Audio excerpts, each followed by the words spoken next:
All right, guys, welcome to Don't Tread on America. I am your host, Don Q, and today's date is September 29th, 2021. Before we get into the show, I just want to give a big thanks to everybody out there. It's been a good month so far. My first full month of doing solo job here without the illustrious Christopher J. McGillicuddy. Who is still on his hiatus. But also want to give thanks to our sponsors, and let's not forget about them. We'll do one right now, and that is redcon1.com. Don't forget to click the click the link at the bottom of your whatever podcast app you're listening to us on. There'll be a link there. If you go to that, you go to their website. Get 20% off anything you want to buy there. They have protein powders, pre-workout, post-workout, intro workout, clothing, whatever you want. For the promo code, hit T20 Quartermas, and that promo code will also be in the description if you guys order something. Just let them know that PCGC sent you. T20 Quartermas on redcon1.com. Okay, so today's show is going to be an interesting one because I'm going to talk about how we can tread on our government. This is just something I was thinking about yesterday, and everything that's been going on in the world, or not even the world. I mean, obviously, there's plenty of stuff going on in the world. And every country is dealing with much of the same stuff that we are here. The biggest difference between other countries and us is that pesky document that thank God, our founding fathers wrote up back in 1775, 76. And that was the Constitution, right? Because realistically, at this rate, with everything going on right now, that's the only thing standing in the government's way of doing what Australia is doing to their people, for example. But before I don't want to get too far into the now of history. I'm going to go back in time. So what we're going to do is we're going to hop into the Wayback Machine. And talk about history. Chris and I did an episode a while back. I want to say it was maybe April, May, somewhere around there. And it was our theory of who's running things. Okay, so we know that dipshit McGee's our president. Okay, if he's running things, whatever. I personally believe that he is just a figurehead. And the episode was titled, which is probably, I think it's actually our most downloaded episode, and it's the Rothschilds, NWO. I can't remember exactly what it is, but Rothschilds and the NWO, and the people that the Great Reset and everything. We did a couple of different episodes on the Great Reset and the powers that be. Whenever I say they, I always throw up the quotation marks. And like I said, this is the Rothschilds and the powers that be have been doing this, and this has been an experiment. America was an experiment of the NWO. So, I mean, this isn't anything new. This isn't like a 2021 thing, Hillary Clinton. This doesn't have anything to do with these people. I mean, it does because they're it's basically like a chessboard. They are pawns on the world stage. But America was to be the beginning of the Great Reset. And what happened was, much like in today's world, there's people, whether it's America, Australia, wherever, that, they're like, hey, this is bullshit. We are human beings. We are not a pawn in your game of life. God gave us free will, and gave us the ability to think and act for ourselves. Now, unfortunately, there's plenty of sheep out there that don't believe in this and feel like the government, whatever country, okay, should tell them what to do and how to live their lives. And you see it every day. You go to the grocery store, you go wherever you go, and you see them. You're wearing the mask. And it's not even so much when they're in the grocery store. Let's just say people that are grocery shopping, okay, wearing the mask. Okay, if you feel that wearing that mask is going to keep you safe, so be it. More power to you. If you feel that getting this vaccine and wearing the mask and wearing gloves and wearing the face shield and all that shit is going to keep you safe, you know what? More power to you. And the reason I say that is because God gave us free will, right? The one thing that no one person can affect is your free will, okay? You have the ability to dream and do whatever in the hell you want because God gave us all that power, right? And of course, I'm going to get every freaking notification in the world. My phone hasn't gone off all day, but right now that's what's going to happen. I'm trying to be serious here. At any rate, I lose train of thought when this happens. Sorry. Anyway, there's plenty of people, like you go to the grocery store and you see them.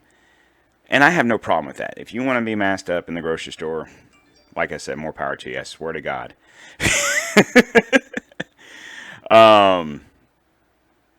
It's the ones that are driving in the vehicles by themselves that are masked up. Those are the people that believe that the government is acting in their best interest, that the government is here to save me. So I must obey. The government knows better than me, and that's that. And I think the thing, and I'm really not trying to make this about Corona right now, but this is just something I'm thinking about. I think the thing that really that bugs a lot of us, not just me, but a lot of us, especially the people listening to this and watching this on YouTube, is the fact that, a year ago, okay, when President Trump was talking about the warp speed and getting the vaccine and getting all this stuff rolling, right? The people today, Biden, Kamala, whoever, Joy Reid, the talking heads on MSNBC, CNN, whatever, we're all anti-vax. Like, you want to call me an anti-vax? Okay, whatever. I don't really give a shit. Just because I don't want to take this vaccine has nothing to do with me being or not being an anti-vaxxer. Okay? But these people, doctors, like I said, talking heads, politicians, whatever, whoever and whatever, were so anti this vaccine. Why? Because Trump. Okay? Nothing has changed about this vaccine other than Trump is no longer president. Fauci's still there. The people running the CDC are still there. The people at Pfizer, Moderna, J&J that created the vaccines, that were creating the vaccines a year ago, are all still there. Nothing's changed. Okay? So for these people to say, now the vaccine's great, well, they're hypocrites. Okay, whether they've gotten the vaccine or not, I don't know. As far as I know, they got a needle in the arm. It could have been, sugar water or, whatever.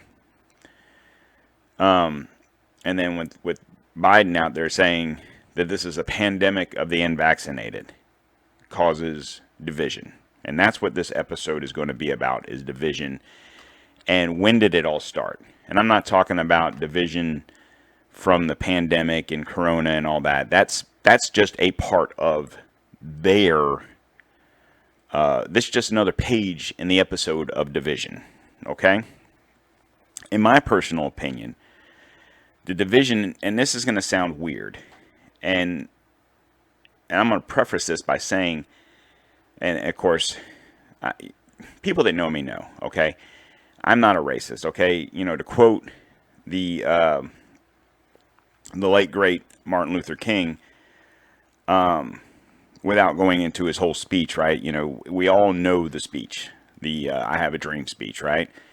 So the one key line of the speech, the beginning was, I have a dream that my little children will one day live in a nation where they not be judged by the color of their skin, but the content of their character. And I believe that the majority of Americans, no matter what color they are, be it they're black, they're white, they're Hispanic, they're Asian, whether they're from this country or they were born in another country and moved here legally, I believe we all see each other as human beings. We don't see each other as a black person or as a white person or as a Hispanic person, whatever the case may be. But we feel that we should judge other people, man, woman, whatever, basically as you would want to be treated, right? So if you see a person, man, woman, of the opposite race, you don't treat them like, if I see a black guy, I don't treat him as a black guy. I treat him as another guy. Okay? Now, if he treats me some different way, then, we'll cross that bridge. But I believe every person in this country just wants to be treated with respect. It has nothing to do with color. Okay? So, by that, I'm saying that I personally believe, and this is going to sound weird because here I'm talking about everyone living together and treating each other fairly and treating each other how you would want to be treated. But I was born in the 70s, okay? And I personally believe, just reading history and being a person of history, that that oddly enough, I believe the division in this country started with the end of segregation. Okay? Now, I know that sounds completely ass backwards, but let me explain. Okay, so back in the 50s into the 60s, you had segregation, right? So if you don't know much about it other than the cliff notes, that's all I'm going to give you. I'm not going to go into the whole history of what happened. Obviously, we know back in the 1860s, there was this little thing called a Civil War. The North fought the South because the South wanted to segregate from, or not segregate, but succeed from the North, become its own country because it wanted slavery and yada, yada, yada, right? So the North won, abolished slavery, the 13th Amendment, then the 14th Amendment gave blacks the right to vote. The 15th Amendment gave them, let me see if I can find it real quick, because I did look it up. Well, I can't find it real quick because I'm not that quick of a reader, but nonetheless, gave them, 13, 14, 15 Amendment gave them different rights as Americans, okay? But really, in the grand scheme of things, still America treated them as second-class citizens, even though technically on paper they had the same rights as white folks did. They weren't treated the same, right? And that, brings you into the 60s and into the civil rights era of desegregating. And by that, you would go to, and the biggest problem with segregation, or getting rid of segregation, I should say, was in the South. You had I'm sure people have seen it, where you had the bus, what was it, Rosa Parks, right? Get in the back of the bus. And the dining halls, you had the colored entrances. The movie halls, you had the colored entrances. You had the black water fountains and the white water fountains. The schools were segregated, so on and so forth. So obviously today we don't think about how wrong that was, because we didn't have to live it for the most part. Most of the people alive today didn't have to live that. Your parents may have, and your grandparents most definitely did. But we, I'm a 48-year-old man. I didn't have to live it. I wasn't a part of it. My black friends that are, around the same age weren't a part of it. Like I said, their parents maybe had to deal with some of it, but most definitely their grandparents did. So it sounds weird by me saying that the end of segregation was the start of the cause of the divide. And what I mean by that is this.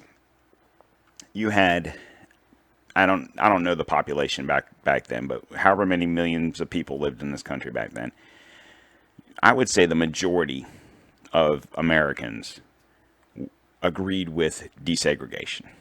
And it wasn't for any reason other than They felt that we're all Americans, regardless of color. We're all here for the same purpose. God sees no colors. I see no colors. You treat me right, I'm going to treat you the same, right? But you obviously had a small percentage of America, whether it be in the South or wherever it was, that felt differently, okay, which sparked the divide, okay. So even if it was only 20% of America that didn't agree with desegregation, and you had the KKK and you had those people that were anti desegregation, and there was just funky laws like you hear nowadays. You hear a lot.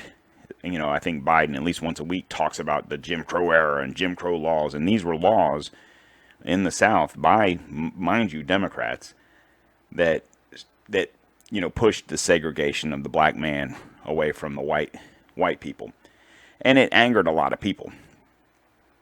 So that was part of your division, okay? By oddly enough, by supposedly bringing people together, it caused more division. I know it's crazy, but just work with me.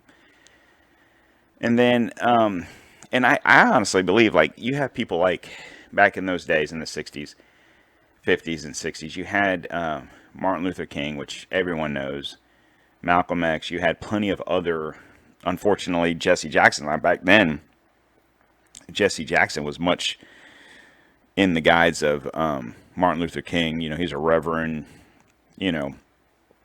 Nowadays, Al Sharpton and Jesse Jackson, in my opinion, are just race baiters, and they're just looking for the dollar. I don't know, not to get off on a whole nother situation here, but I don't know if you guys saw the clip of Al Sharpton. I think he was down in Del Rio, Texas, with all this border thing, of course, with the Border Patrol whipping the Haitians, when it wasn't that.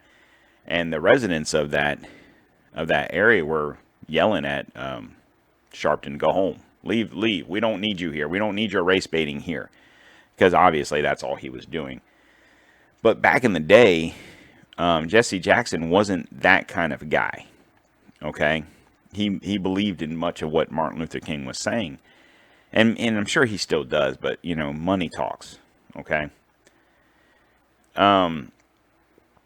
So I personally believe that that's part of the reason why Martin Luther King was killed.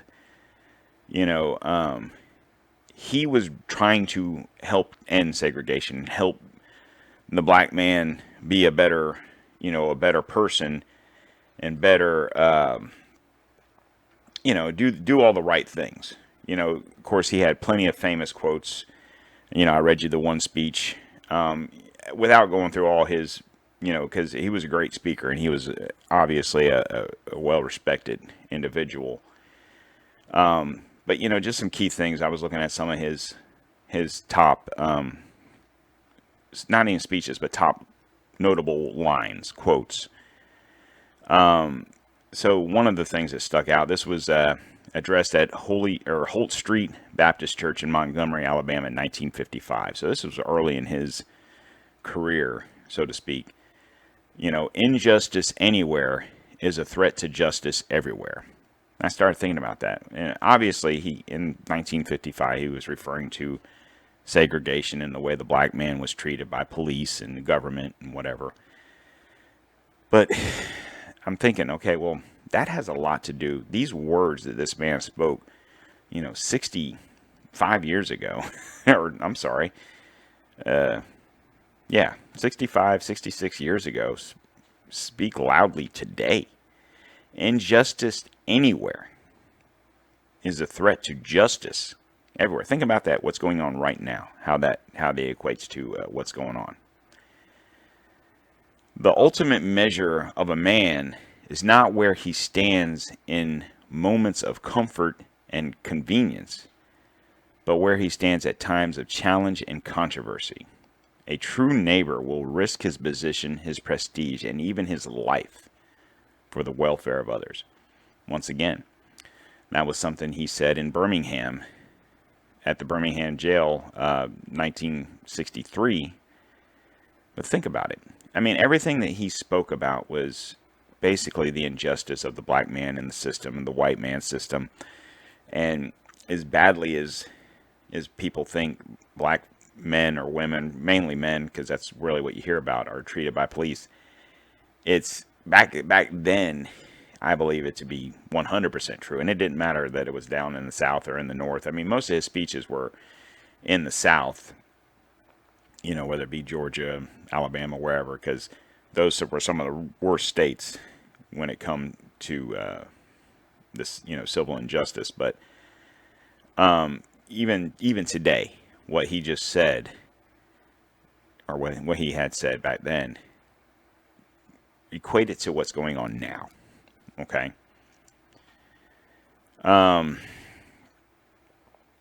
So this was from his book, The Strength to Love. There are some things so dear, some things so precious, some things so eternally true, that they are worth dying for. And I submit to you that if a man has not discovered something that he will die for, he isn't fit to live. Once again, think about that in today's terms. Okay? I'll be honest with you. I was reading a lot of these quotes, and I know very little about Martin Luther King, but it is something I'm going to delve into. These quotes, I started reading these quotes, and I'm like, wow, these things, 60 years old, and they were about a whole different situation than what we're dealing with now, in the sense of his words were spoken from a black man, from a black man, about how black folks, not even black men, but just black folks, were being treated back then. And the injustice and the fit to die for, and those things were about fighting for the equal treatment of black folks and the neighbor, like in the one line here where he's talking about where was it at? The true neighbor will risk his position, his prestige, and even his life. Okay, so that has nothing to do with, a black man helping his black friend. I mean, because they were all in the same boat. It was more a situation of the neighbor, and it's not neighbor in the literal sense, like your neighbor next door to you, but your neighbor in life, your human being neighbor. Yeah, everyone's your neighbor, even if they don't live next to you. We're all neighbors in this world, and I believe that's where he was talking. And so when in his why I believe he was assassinated is because he was obviously trying to bring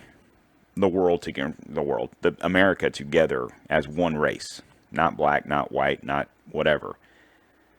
But, and that's, I was reading some stuff online, and his family believes that he was assassinated by, I mean, the story is, what was it, Earl Ray Jones or whatever his name was, killed him in Memphis because he was a racist, KKK, whatever, and, Martin Luther King was a black man, and he's speaking too much of fancy words, and he must die. But was it a situation like JFK in the sense that whether he pulled the trigger or not, who cares, whatever, was he acting alone? Was Oswald acting alone? Was it a situation where he was put up to this by whomever? So, like, his family believes that it was a conspiracy, so to speak. Because, when we say the word conspiracy, oh, it's fake. If it's conspiracy, it's fake. No, conspiracy means it was more than two people or more than one person involved in a situation. Conspiracy theory is an idea of who those 2, 3, 4, whatever people were. So, like JFK, the conspiracy theory is that Oswald didn't act alone. In this situation, it would be that James Earl Ray didn't act alone. I said Jones before. James Earl Ray didn't act alone. And whether he pulled the trigger or not, was it a concerted effort between him, the government, I think they said the Memphis police, the mafia? Maybe it was, maybe it wasn't. But maybe it was the government, in the sense that he was hitting home with too much truth. Okay? And as much as they were releasing the reins, so to speak, of segregation and putting kids together in school and, you know, getting things to the way we know it as today. The government didn't like all the truth talking, you know, which was probably, you know, it's all, you know, not to, I don't really want to make this about JFK, but that's probably another reason why he was killed. There was way too much opposition of what they, you know, the global elites wanted. Okay, so fast forward past, you know, JFK in the 60s and getting rid of segregation, which, you know, in the grand scheme of things was a good thing, right? I think the government, I don't even want to say the government, I'm going to say the powers that be. Okay, I'm going to use they a lot in this scenario. So they make a lot of bad decisions, obviously. They believed ending segregation would cause so much strife that would cause more division than having segregation. And what ultimately happened was it backfired on them.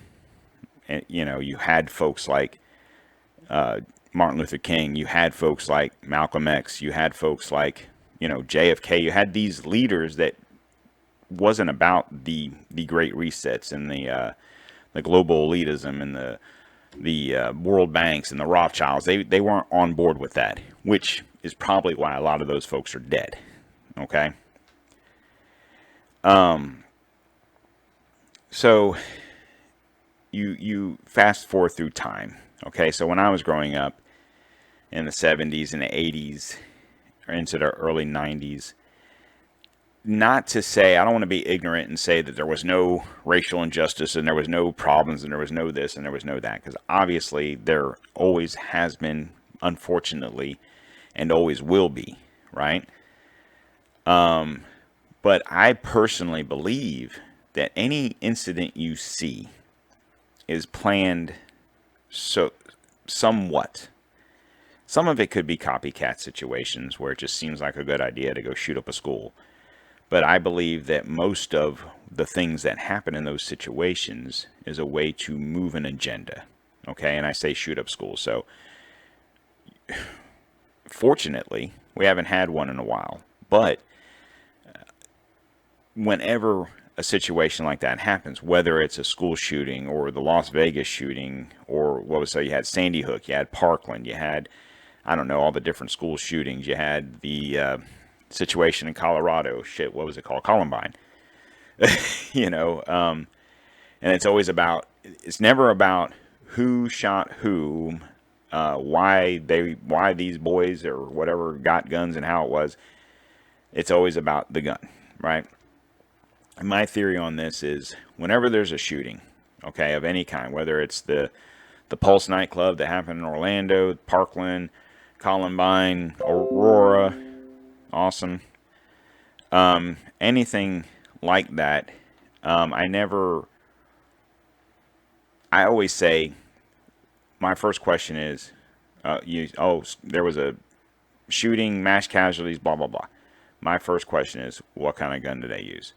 And the reason I say that is because, generally speaking, as soon as you find out that it wasn't an AR-15, the conversation's over. So it's not, in my opinion, it's not about who did what to whom and how many of those people were killed. It's not about that. You'll hear about it for a minute, but it's always got to be swerved in some sort of division to get rid of guns. More recently, you had the guy up in Atlanta, right? Shoots up the Asian massage parlors, right? So as soon as it happened, it was like, oh, my question was, what kind of gun did he use? Okay, we'll come to find out, I believe it was a shotgun and a handgun and whatever. So now we couldn't focus on the gun because these are the guns they tell you to buy, right? If you don't need an AR-15, you just need a handgun, or a shotgun to protect your home. You don't need an AR-15. Who needs an AR-15? Blah blah blah.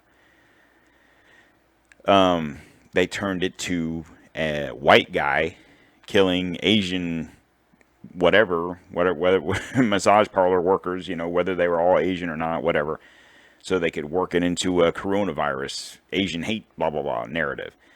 anytime anything happens, it can't just be, God forbid, it's just some white dude was sexually frustrated and lost his damn mind and he went to Jack Shacks all the time and he was pissed off because he couldn't get a girlfriend, so he shot up the place. God forbid the dude just had mental deficiency and that's what he did. It's got to be some sort of hate. Okay? God forbid the guy that shot up down in Parkland, that it had to be about the gun. I don't even remember the dude's name because it's irrelevant. I'm really getting off on a tangent, but I'm going somewhere. Trust me. We had to make it about the gun. Okay? God forbid it was about the fact that the kid was being bullied and picked on and he had a mental problem. It's got to be about that. The Pulse nightclub shooting. It was a guy with an AR-15 shooting up a gay club, blah, blah, blah.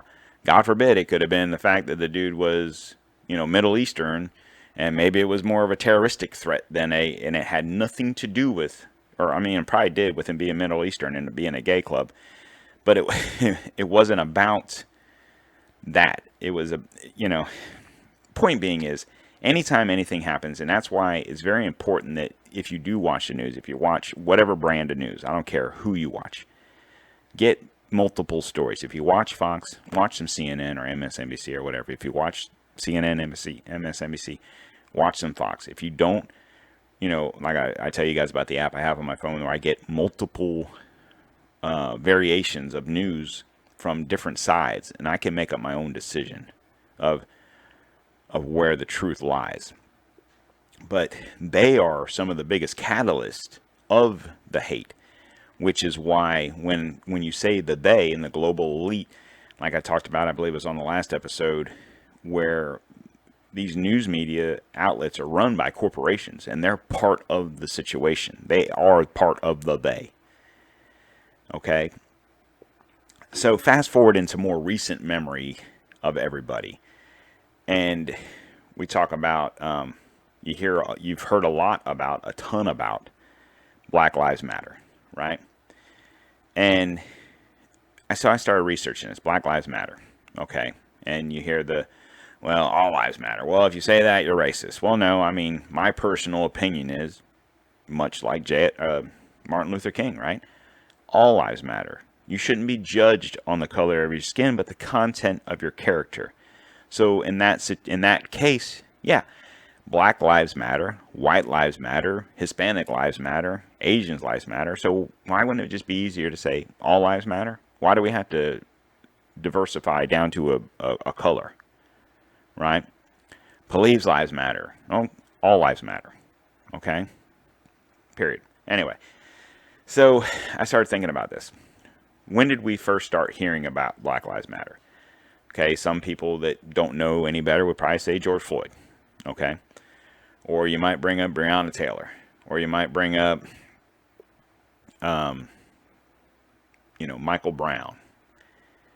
So oddly enough, Black Lives Matter started in 2013. Or it became, I shouldn't say it started, as we know Black Lives Matter now is a coalition of a group of people, right? It's an entity.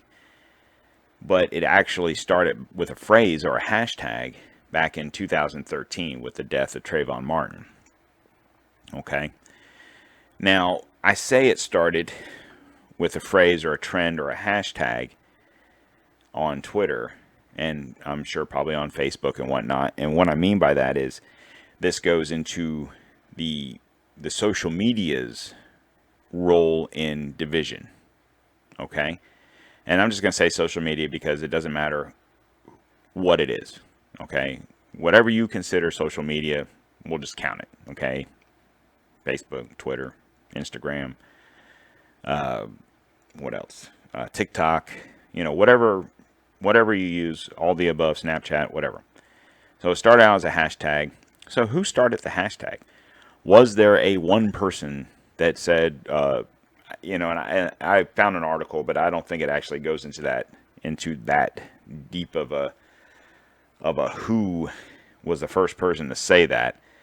Let's see. Campaign was co-founded by 3 black women: Alicia Garza, Patrice Cullors, which she's actually, I think, the leader or the president, co-president, whatever, and Opal Tomateri, Tomiti, I'm sorry, as responses for the police killing of black people. The phrase Black Lives Matter was first used on a Facebook post by Garza. So there you go. So Garza, after Zimmerman was found not guilty. Okay. Kohlers recognized the power of Garza's word and created the hashtag Black Lives Matter, and the campaign was born. So it basically started as a campaign which was pushed hard by Twitter and Facebook.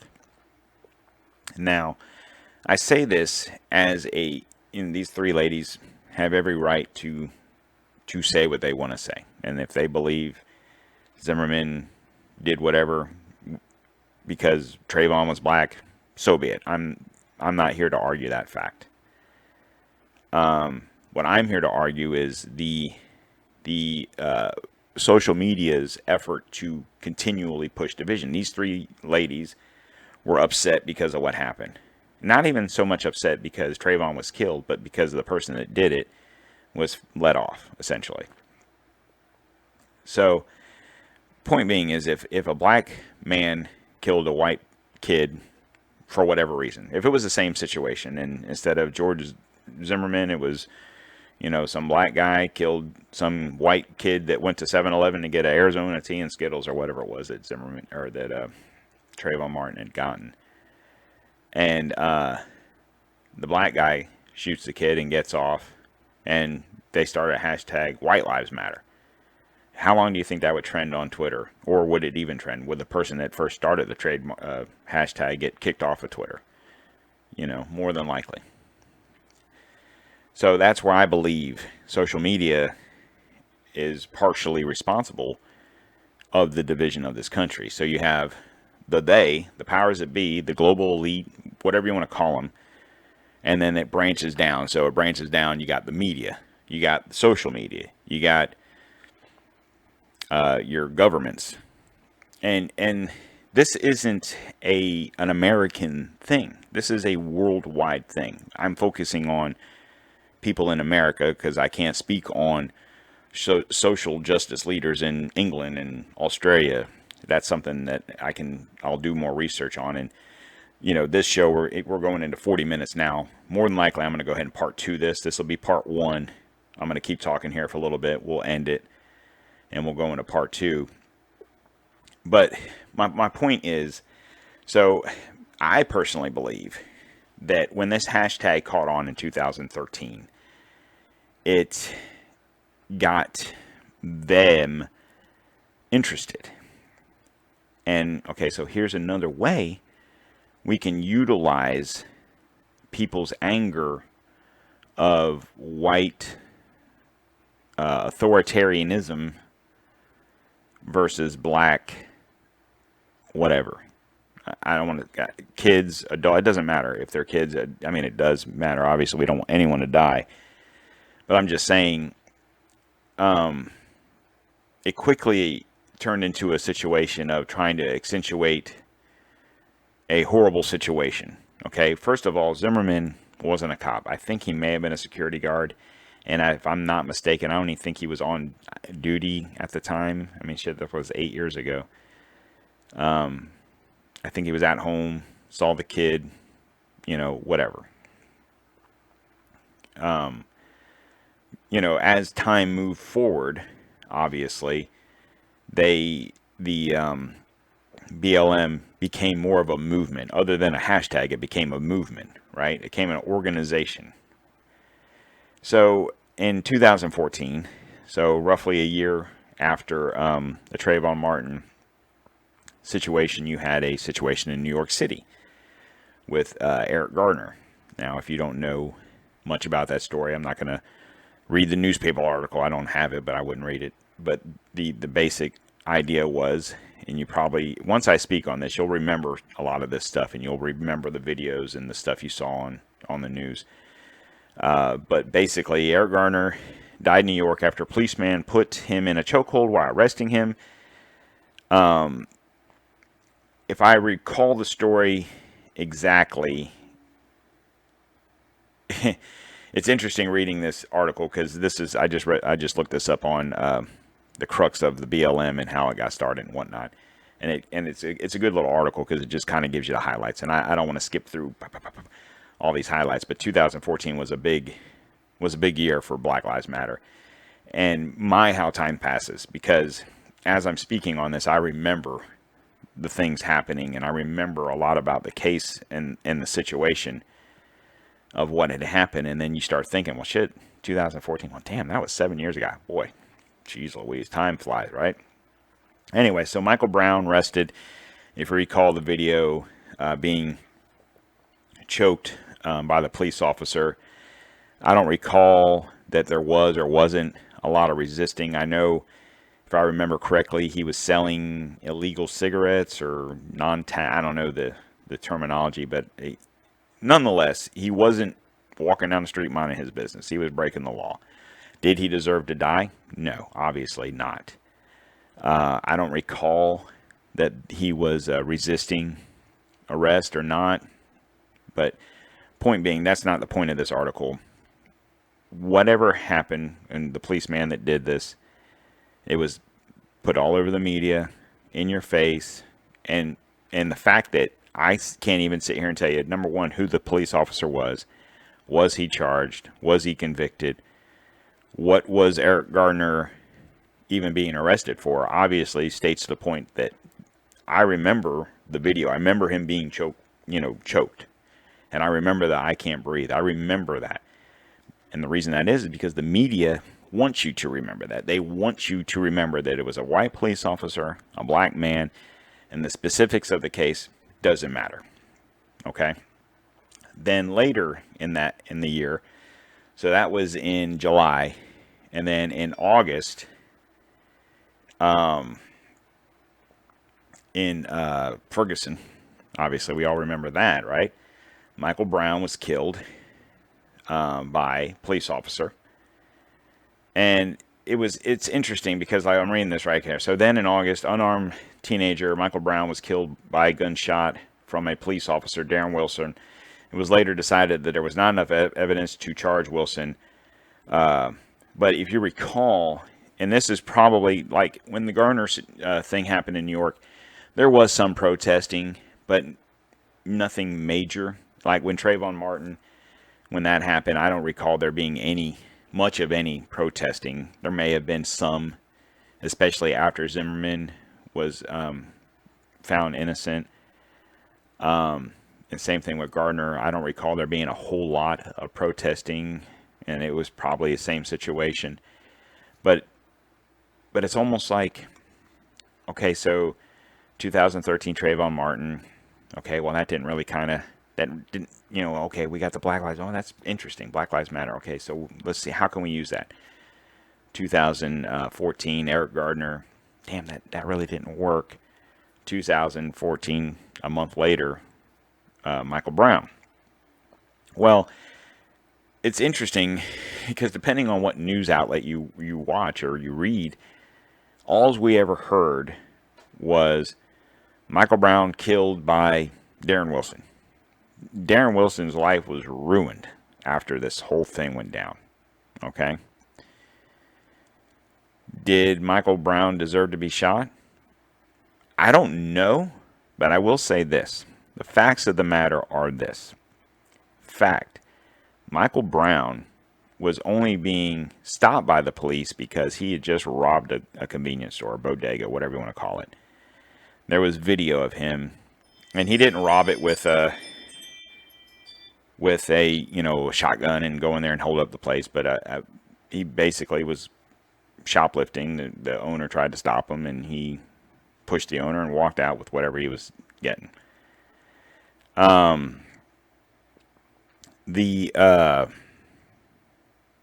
Obviously he called the police, description, blah, blah, blah.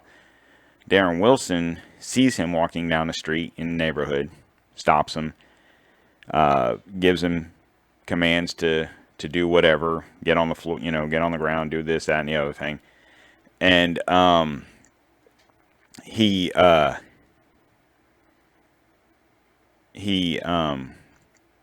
sorry, I was reading something. He started to obey, but then fought back.